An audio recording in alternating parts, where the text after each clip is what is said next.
பொள்ளாச்சியில் வீத லீடர்ஸ் அமைப்பின் முதல் மாநாடு கலை நிகழ்ச்சிகளுடன் தொடங்கியிருக்கின்றது.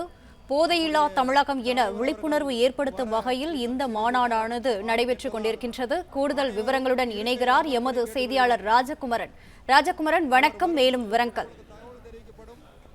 வீத லீடர்ஸ் அமைப்பின் சார்பில் பொள்ளாச்சியில் நடைபெறக்கூடிய இந்த மாநாட்டில் போதைப் பொருளுக்கு எதிரான விழிப்புணர்வை உருவாக்கக்கூடிய பல்வேறு கலை நிகழ்ச்சிகள் தற்போது தொடங்கி இருக்கின்றன. இது மட்டுமல்லாமல் மாநாட்டில் பங்கேற்றிருக்கக்கூடிய அனைவருக்கும் போதைப் பொருள் ஒழிப்பு தொடர்பான விழிப்புணர்வை ஏற்படுத்தக்கூடிய பல்வேறு வாசகங்கள் அடங்கிய பதாகைகள் எல்லாம் வழங்கப்பட்டிருக்கின்றன.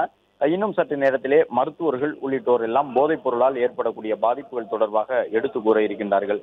சரியாக மாலை 6 மணி அளவிலே தமிழ்தாய் வாழ்த்து பாடப்பட்டு நிகழ்ச்சியினுடைய மையப்பகுதி தொடங்கும் என்ற தகவலையும் வீத லீடர்ஸ் அமைப்பை சார்ந்தவர்கள் தெரிவித்திருக்கின்றார்கள். அதன் பிறகு குத்துவிளக்கு ஏற்றப்பட்டு போதைப் பொருளுக்கு எதிரான விழிப்புணர்வை காட்சிப்படுத்தக்கூடிய காணொலிகள், அதே போன்று தனியாக ஒரு பாடலும் வெளியிடப்பட இருக்கின்றது. அதன் பிறகு போதைப் பொருள் விழிப்புணர்வு தொடர்பாக நடைபெற்ற பல்வேறு போட்டிகளில் பங்கு பெற்று வெற்றி பெற்றவர்களுக்கு அண்ணாமலை பரிசுகளை வழங்குவார் என்றும் வீத லீடர்ஸ் அமைப்பின் சார்பில் கூறியிருக்கின்றார்கள். தமிழ்நாட்டினுடைய பல்வேறு இடங்களில் இருந்தும் ஏராளமானவர்கள் வருகை தந்திருக்கின்றார்கள். குறிப்பாக அண்ணாமலையினுடைய தந்தை குப்புசாமி உள்ளிட்டவர்களும் இந்த நிகழ்வில் பங்கேற்றிருக்கின்றார்கள். இது மட்டுமல்லாமல் இது முதல் மாநாடாக வீத லீடர்ஸ் அமைப்பு சார்பில் நடைபெறுகின்றது. இதன் தொடர்ச்சியாக மேலும் பல மாநாடுகள் அடுத்தடுத்து நடைபெற உள்ளன. 25,000 இருக்கைகள் போடப்பட்டிருக்கக்கூடிய நிலையில் அதில் பெரும்பாலான இருக்கைகள் நிகழ்ச்சி தொடங்கக்கூடிய இந்த தருணத்தில் நிரம்பி இருக்கின்றன என்பதை பார்க்கின்றோம்.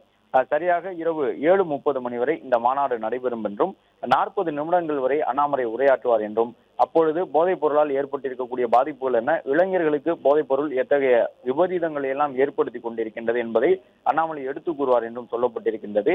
வீத லீடர்ஸ் என்கின்ற ஒரு அரசியல் இயக்கம் தொடங்கி இருக்கக்கூடிய நிலையில் அவர்களுடைய முதன்மையான கொள்கையாக இளைஞர்களை மீட்டெடுப்பதற்காக போதைப் பொருள் ஒழிப்பு என்பதை கையில் எடுத்திருக்கின்றார்கள்.